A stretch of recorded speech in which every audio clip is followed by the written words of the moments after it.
안녕하세요. 오늘 수업의 주제는 원자와 분자입니다. 오늘 주제를 들어가기 전 지난주에 배웠던 원소에 대해 잠깐 복습을 하고 들어갈게요. 시대에 따라 물질을 바라보는 사람들의 생각이나 견해가 바뀌었다는 것을 배우면서 근대의 보일이란 과학자는 원소를 이렇게 이야기를 했습니다. 원소란 더 이상 쪼개지지 않는 물질을 이루는 구성 성분. 그래서 현대 원소의 개념을 확립시킨 중요한 과학자였죠.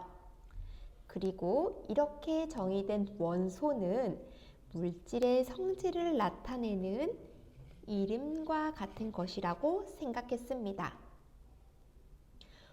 오늘은 이름이 아닌 실제로 존재하고 있는, 예를 들어서 우리 앞에 있는 책상을 쪼개다 보면 정말 있는 그 입자에 대해서 공부할 건데요. 바로 이런 입자를 원자라고 합니다. 즉, 원자란 물질을 이루는 가장 작은 입자입니다. 이 원자의 개념은 돌턴이란 과학자가 먼저 이야기를 했는데, 돌턴은 원자란 더 이상 쪼개지지 않는 물질을 이루는 가장 작은 입자라고 했습니다. 이 개념은 현대의 원자 개념을 이해하는 데 큰 기여를 했습니다. 그러나 과학자 돌턴이 주장한 원자는 현대의 개념과는 조금 달랐습니다. 그 당시의 원자는 더 이상 쪼개지지 않는다고 주장했지만 현대에 와서는 이 전자를 쪼개버렸습니다. 그래서 오늘은 원자가 어떻게 쪼개졌는지 그 구조에 대해 살펴보고, 이런 원자의 특징과 원자와 원자가 만나 이루는 분자를, 그리고 이 분자를 어떻게 표현하는지 분자식까지 알아보겠습니다. 우선 들어가기 전에 이야기를 해보고 싶은 게 있는데, 여러분 전하라는 말을 들어봤나요? 전하는 어떠한 물질이 전기적 성질을 나타내는 것인데요. 특히 플러스의 전하, 마이너스의 전하라고 표현할 수 있습니다. 그리고 이 전하의 양을 나타내는 것을 바로 전하량이라고 합니다. 특히 플러스의 전하량 그리고 마이너스의 전하량이 같을 때 우리는 이때를 중성이라고 합니다. 즉, 어떠한 플러스 전하량이 3만큼 있고 더하기 마이너스의 전하량을 가진 게 3만큼 있을 때, 이것을 더했을 때 0이 되는 것을 바로 중성이라고 합니다. 그리고 원소에는 우리가 지난 시간에도 배웠듯이 금속 원소와 비금속 원소가 있는데, 금속 원소라는 것은 주로 주기율표 왼쪽에 위치해 있고 열과 전도성이 뛰어난 특징을 가지고 있으며 상온에서 고체라는 특징을 가지고 있습니다. 예를 들어 금속 원소에는 리튬, 칼륨, 칼슘과 같은 게 있죠. 비금속 원소는 금속 원소와 반대되는 성격을 가지고 있는데요. 주기율표의 오른쪽이 위치하고 있으며 상온에서는 기체 혹은 여기 잘못 적혀 있네요. 액체가 아니라 고체로 되어 있습니다. 그래서 예를 들면 산소, 탄소, 수소들이 있습니다. 자, 그러면 원자의 구조에 대해서 살펴보겠습니다. 원자는 물질을 구성하는 기본 입자입니다. 돌턴 아저씨는 원자는 더 이상 쪼개지지 않는다고 주장을 했는데요. 이 주장과는 달리 원자는 쪼개졌다고 했습니다. 그래서 이 원자는 지금 이렇게 큰 원이 바로 원자고요. 이 안에 원자 핵이 있고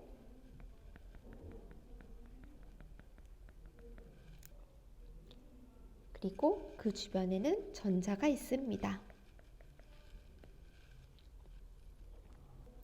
자, 처음 원자핵의 특징을 살펴보게 된다면 원자핵은 플러스의 전하를 띠고 있습니다. 또한 원자핵은 지금 그림에서 보는 것과 같이 원자의 중심에 위치해 있습니다. 그리고 원자핵은 전자에 비해서 매우 크기 때문에 원자의 질량의 대부분을 차지하고 있습니다. 그러니까 하나의 원자의 질량은 이 원자핵이 모두 다 차지하고 있고 전자의 질량은 무시되고 있다고 생각을 하면 돼요. 자, 다음 전자를 살펴보겠습니다. 전자는 원자핵과 반대되게 마이너스의 전하를 가지고 있고 원자핵 주위에서 끊임없이 움직이고 있습니다.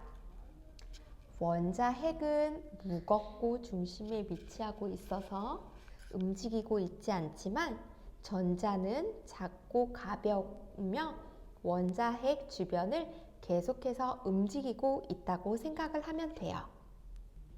그럼 다음 원자의 특징을 살펴보겠습니다. 첫째로 원자의 크기는 매우 작습니다.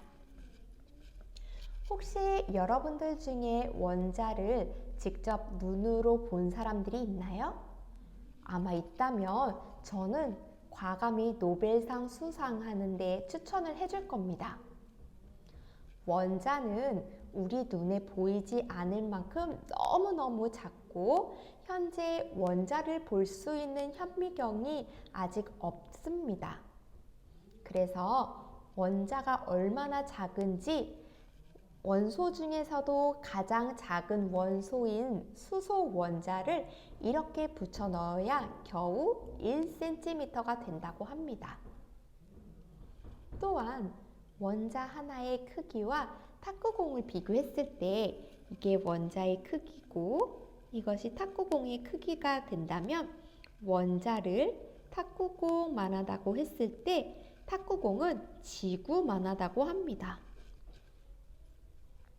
그렇다고 하니 원자가 얼마나 작은 건지 가늠은 할 수 있겠죠?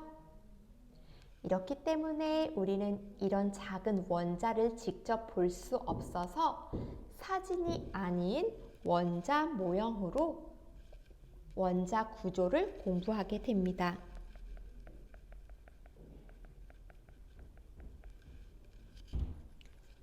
둘째로 원자를 구성하고 있는 원자핵과 전자가 있다고 했는데 원자핵과 전자의 크기는 원자에 비해서 매우 작습니다.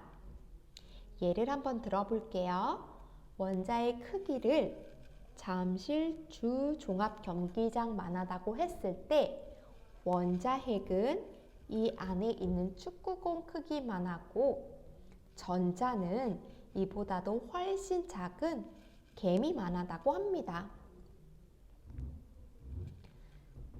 그렇다면 이 남은 공간들은 뭘까요? 바로 원자의 빈 공간이라고 합니다. 그래서 원자는 대부분이 빈 공간으로 되어 있다고 합니다. 셋째로 원자는 중성입니다.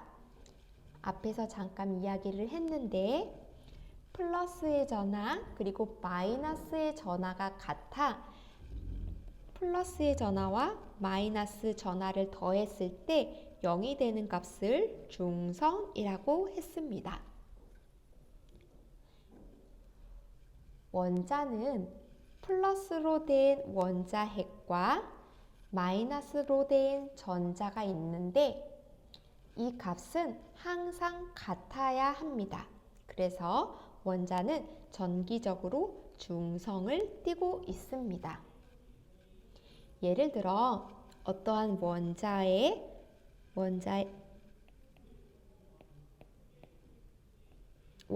핵이 플러스 5의 전하를 가지고 있게 된다면 마이너스 1의 전하를 가진 하나의 전자는 총 몇 개가 있어야 될까요? 네, 5개가 있어야 되겠죠? 또한 어떠한 원자핵이 플러스 9의 전하량을 가지고 있다면 마이너스 1의 전하량을 갖는 전자의 개수는 총 9개가 되어야 합니다. 이렇게 되겠죠? 그렇기 때문에 원자는 전기적으로 중성이라고 합니다.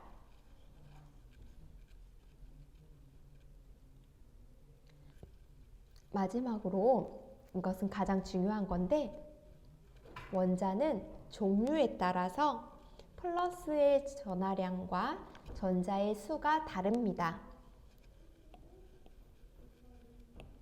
예를 들어서 수소 원자는 항상 플러스 1의 원자 핵의 전하량을 갖습니다.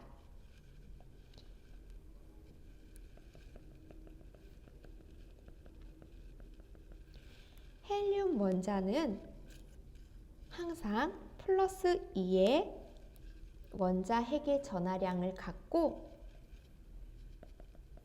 탄소 원자는 항상 플러스 6의 원자 핵의 전하량을 갖습니다.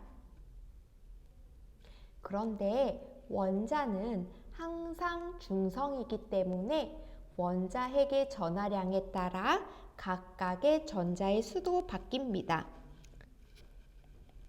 수소는 하나의 전자, 헬륨은 2개의 전자, 탄소는 총 6개의 전자 이렇게 갖게 됩니다. 그래서 원자는 종류에 따라 플러스의 전하량과 전자의 수가 항상 다릅니다.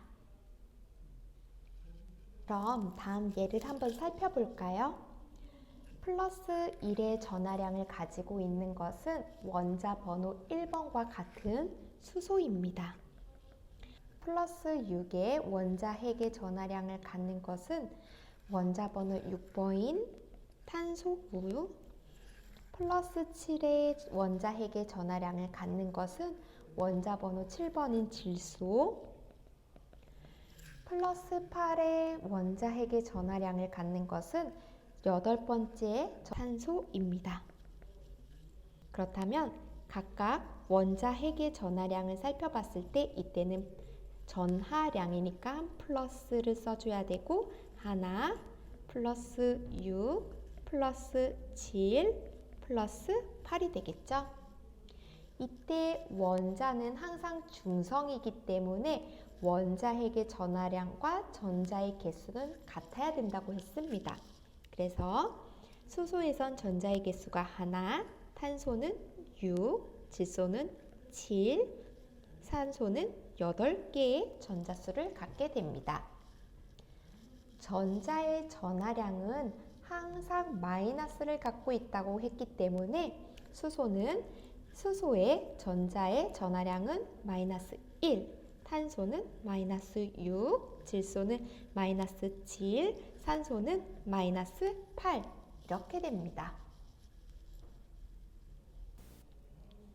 자, 다음은 분자에 대해서 공부를 해볼 건데 분자를 설명하기 전에 화합물이라는 거에 대해서 잠시 설명을 해볼게요.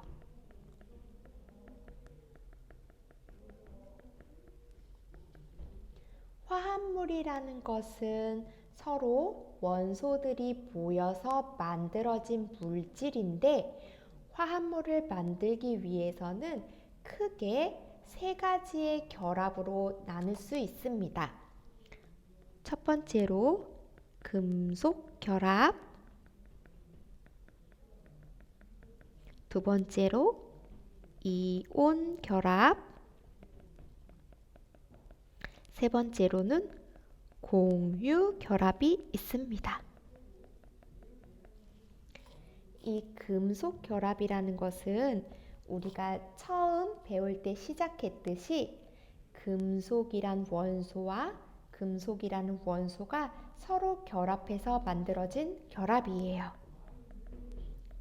금속과 금속. 이온 결합은 역시 금속과 비금속이 만나 이루어진 결합이고, 마지막으로 공유 결합은 비금속과 비금속이 만나 만들어진 결합입니다.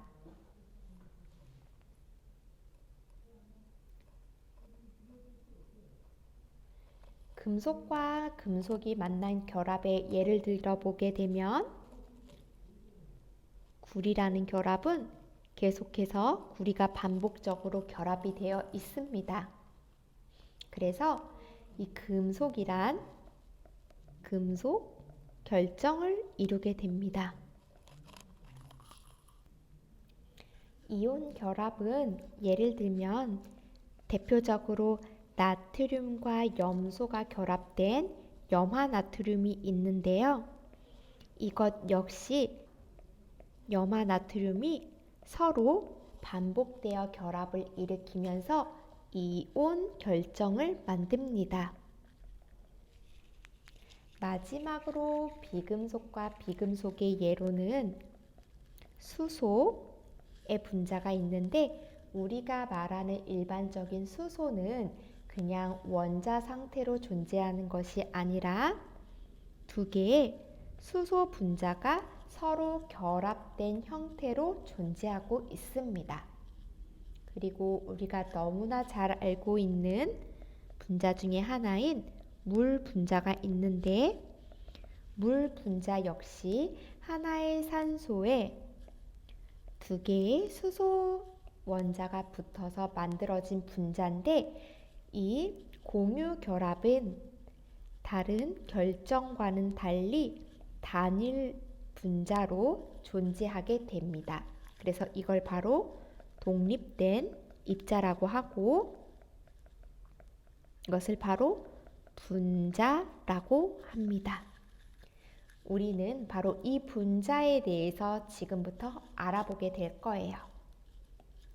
자, 분자를 보게 되면 분자는 독립된 입자의 형태로 생겼고, 물질의 성질을 나타내는 가장 작은 입자라고 합니다. 예를 들어 물 분자가 있는데,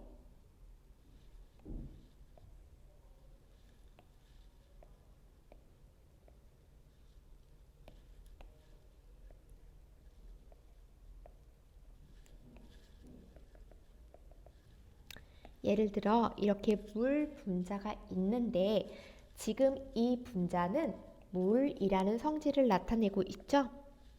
만약에 이 물이라는 분자에 수소 원자와 산소를, 또 이쪽도 수소 원자와 산소 원자를 떼어내게 된다면 지금 이 형태도 물이라고 말할 수 있을까요? 아니죠. 그렇기 때문에 분자라는 것은 어떤 물질의 성질을 나타내는 가장 작은 입자라고 할 수 있습니다. 산소와 각각의 수소는 물질의 성질을 나타낼 수 없기 때문이에요. 그렇다면 이 분자는 과연 어떤 특징을 가지고 있을까요? 조금 전에도 설명했듯이 분자는 원자와 원자가 결합한 것이라고 했는데, 특히 이 원소 중에서도 비금속과 비금속이 결합을 한 것입니다. 다음으로 분자로 쪼개게 된다면 물질의 성질을 잃게 됩니다. 바로 조금 전에 봤던 이렇게 생긴 물 분자를 하나씩 떼어내게 된다면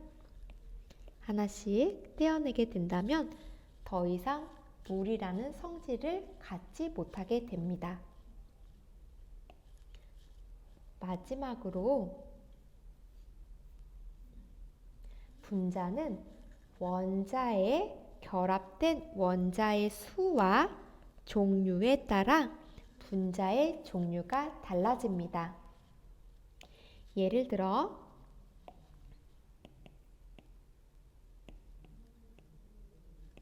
이러한 물 분자가 있는데 이 물 분자의 원소를 살펴보면 산소와 수소로 구성이 되어 있죠. 이번엔 똑같은 원소로 구성된 분자를 하나 더 살펴볼 거예요.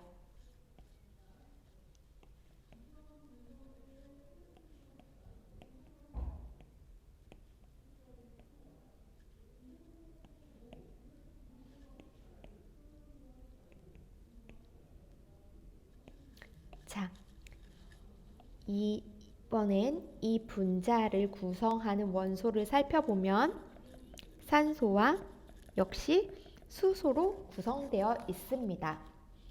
이때 물 분자는 산소의 개수가 하나, 수소의 개수가 2개가 있는데 옆에 있는 분자의 이름은 산소가 2개, 수소가 2개가 있습니다.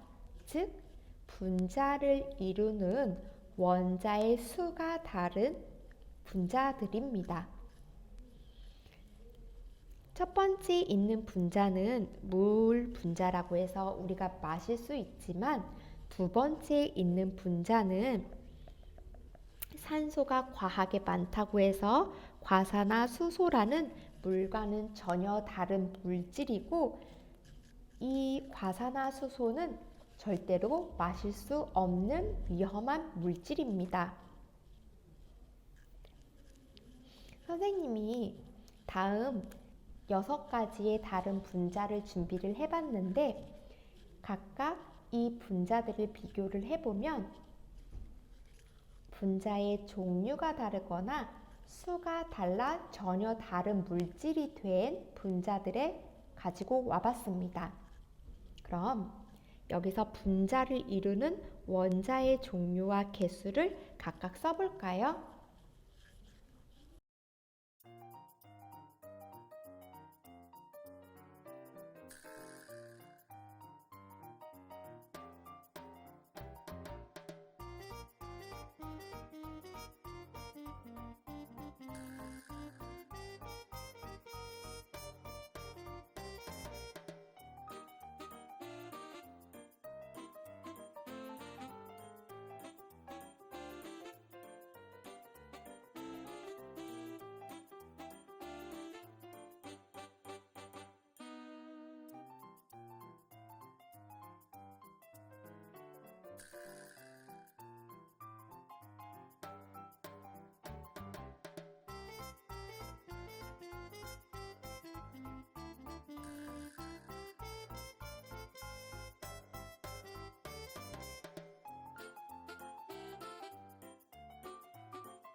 네, 그러면 이번에 선생님과 함께 해볼게요.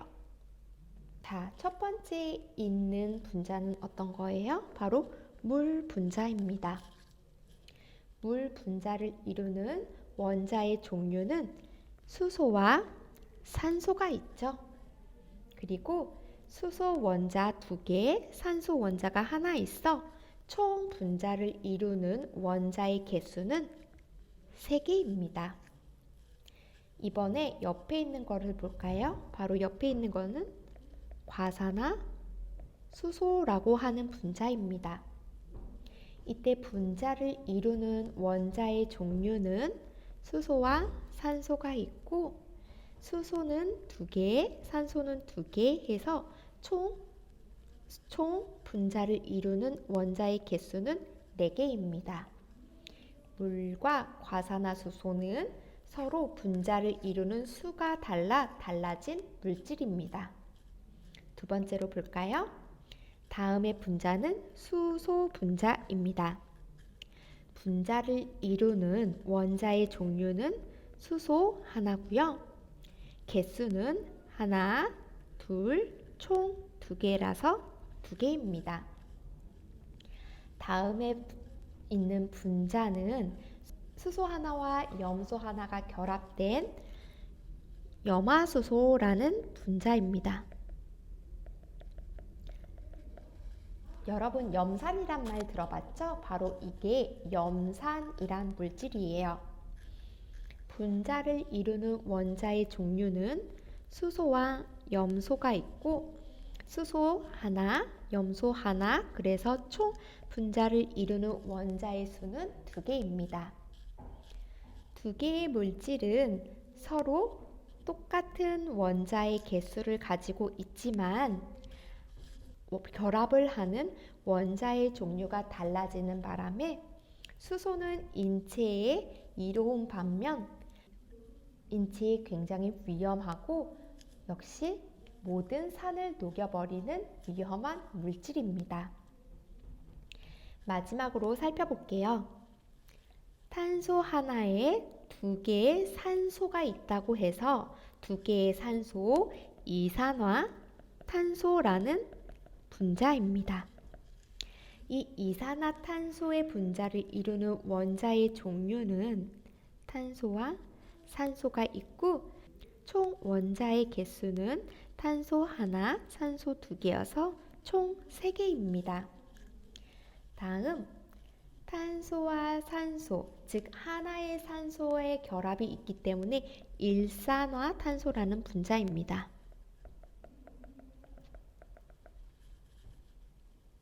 분자를 이루는 원자의 종류는 탄소, 산소고 개수는 탄소 하나, 산소 하나, 총 분자를 이루는 원자의 수는 2개입니다. 이산화탄소는 우리가 호흡을 할 때 내뱉는 기체이지만 일산화탄소는 우리가 마시면 몸에 굉장히 해로운 기체입니다. 그래서 때로는 여름에 캠핑 가는 가족들이 일산화탄소에 질식되어서 건강이 위험해지는 것들을 가끔 뉴스에서 볼 수가 있잖아요.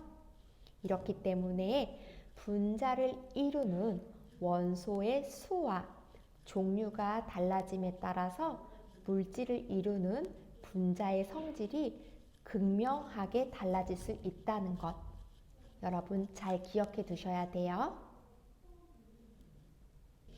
자, 다음은 원소와 분자의 표현에 대해서 한번 알아볼 겁니다. 세상의 모든 나라에서 과연 수소를 우리나라처럼 수소라고 부를까요? 혹은 질소를 또 질소라고 부를까요? 아마 각각의 나라마다 원소를 부르는 이름은 굉장히 다양할 겁니다. 그래서 이렇게 중요한 원소들을 모두가 다르게 발음하거나 부르지 않기 위해 세계는 원소를 기호로 적어 모두가 공통적으로 알 수 있게 했습니다. 그럼 원소 기호가 어떻게 해서 지금의 이 원소 기호가 될 수 있었는지 잠깐 이야기를 해볼게요. 우리는 지난 시간에 얘기했던 연금술사들을 기억하고 있나요? 연금술사들은 값싼 원소들을 비싸게 팔 수 있는 물질로 만들려고 했어요. 그래서 연금술사들은 자신들이 어떤 물질을 만들고 있을지 혹은 어떤 물질을 가지고 있는지 서로 이해하지 않고 비밀로 하고 싶어 했고, 때문에 저마다 다른 모양의 그림으로 원소들을 그려서 나타냈대요.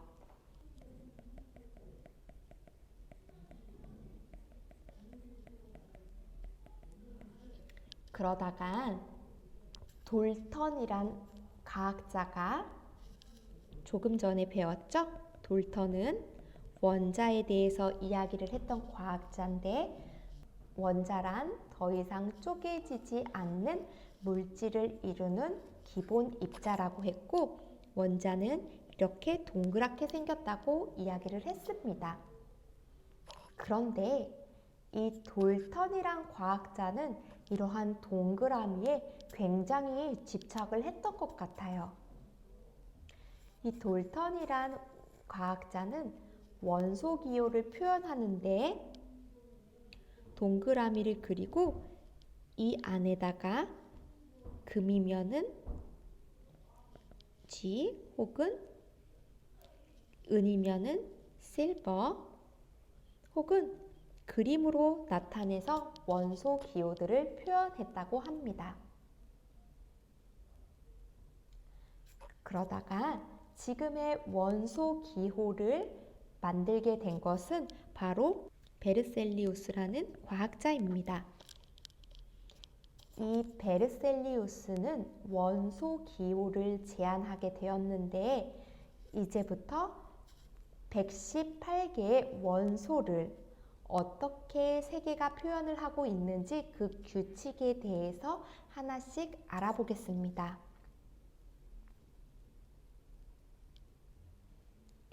첫째, 원소 기호라는 것은 원소를 나타내는 기호이며 베르셀리우스가 제안을 했다고 합니다.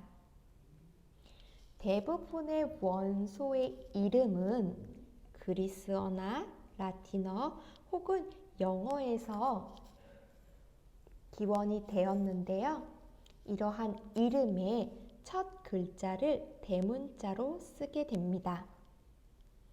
예를 들어 수소는 하이드로겐이라고 했을 때 H를 쓰게 됐고, 탄소는 카르보니움이란 영어에서 왔고, 맨 앞에 있는 글자인 C를 이렇게 대문자로 쓰게 됩니다.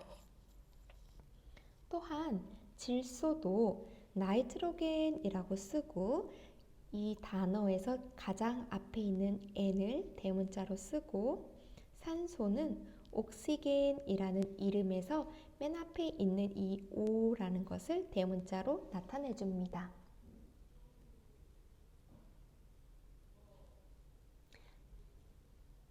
둘째로, 이러한 첫 글자가 같은 원소는 다음 글자나 혹은 중간 글자를 소문자로 씁니다.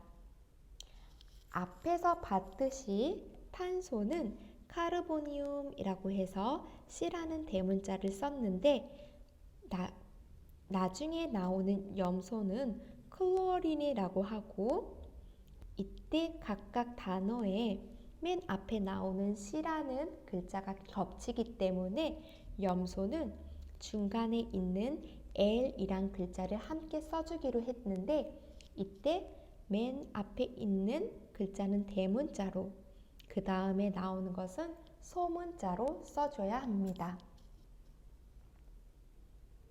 역시나 질소도 나이트로겐이라고 해서 맨 앞에 있는 N을 대문자로 써주는데, 나트륨이라는 이 원소 역시 N으로 똑같이 시작을 하기 때문에 그 다음에 나오는 A를 함께 적어주는데, 맨 앞에 있는 N은 대문자로 그 다음에 있는 A는 반드시 소문자로 정해줘야 합니다. 우리가 알고 있는 원소의 이름들은 각각 지명 혹은 인명 혹은 행성에서 따왔다고 하는데, 지명에서 온 대표적인 원소 이름은 절마늄이라고 하고, 독일어로는 게르마늄이라고 하는 원소가 있고, 인명은 퀴리부인을 기리기 위해서 퀴룸이라는 원소가 있고, 행성에서 따온 우라늄은 이 우라늄이라는 원소가 발견되기 약 8년 전에 천왕성이 발견되었다고 해요. 그래서 이 천왕성 발견을 기리기 위해서 우라늄이라고 이름을 따왔다고 합니다.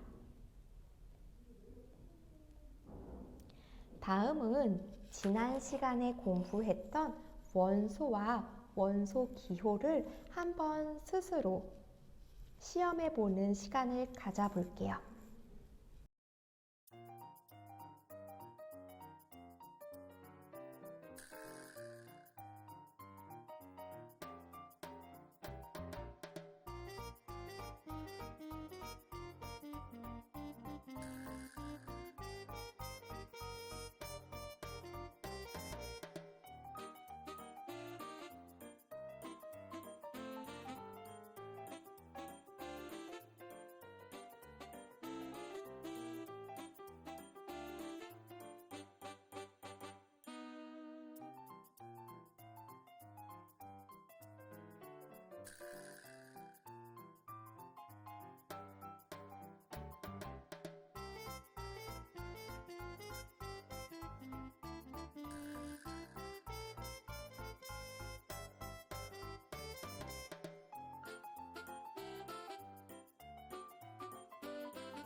자, 정답은 다음과 같습니다.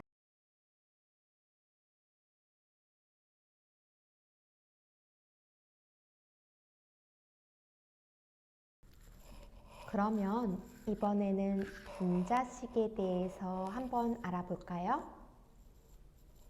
분자식은 앞에서 배웠던 원소 기호를 사용하여 분자를 이루는 원자의 종류와 수를 나타낸 식입니다. 분자식을 쓸 때도 규칙이 있는데 이 규칙에 대해서 지금부터 한번 알아보겠습니다.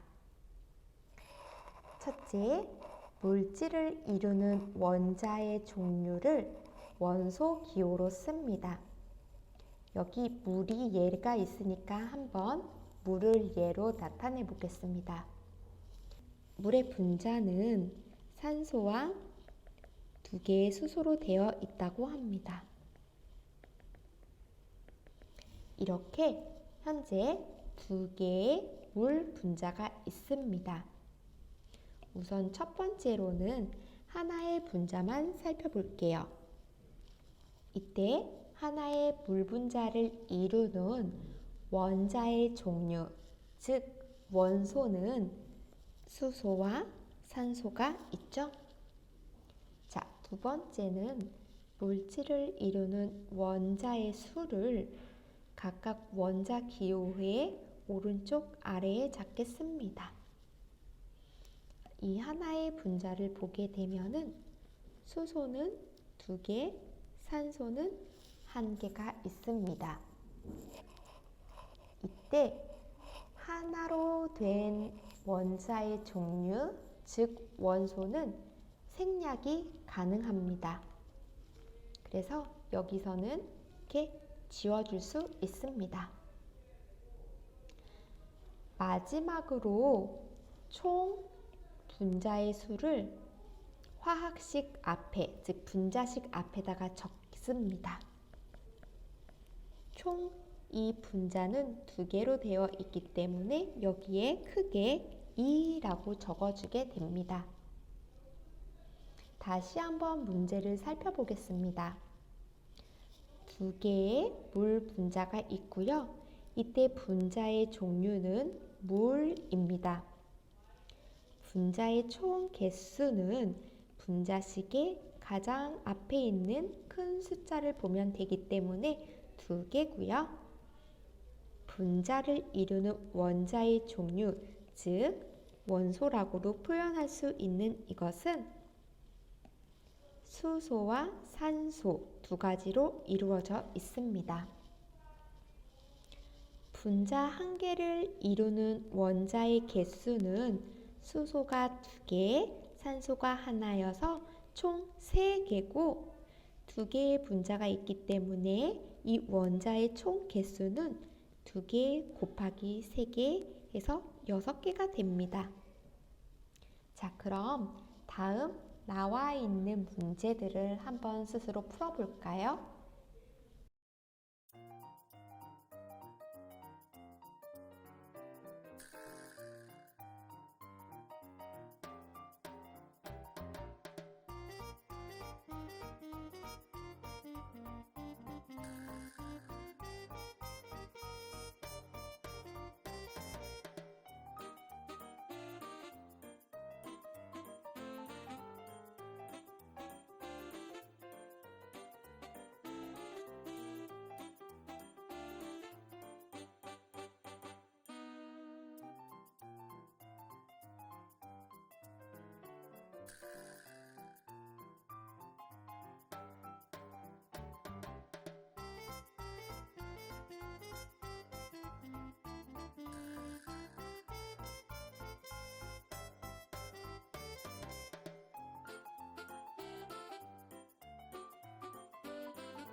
네, 정답은 다음과 같습니다.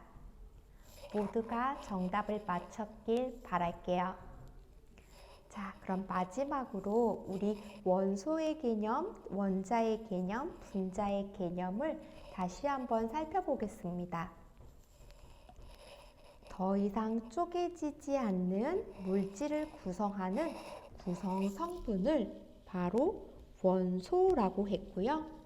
이 원소의 개념의 토대가 된 사람은 바로 보일 아저씨였죠. 다음으로 원자는 물질을 구성하는 기본 입자이고 바로 이 이야기를 제일 먼저 한 아저씨는 돌턴이었습니다. 마지막으로 분자는 물질의 성질을 나타내는 가장 작은 입자라는 것. 중요하니까 반드시 기억해 주셔야 합니다. 자, 그러면 오늘은 여기까지. 안녕.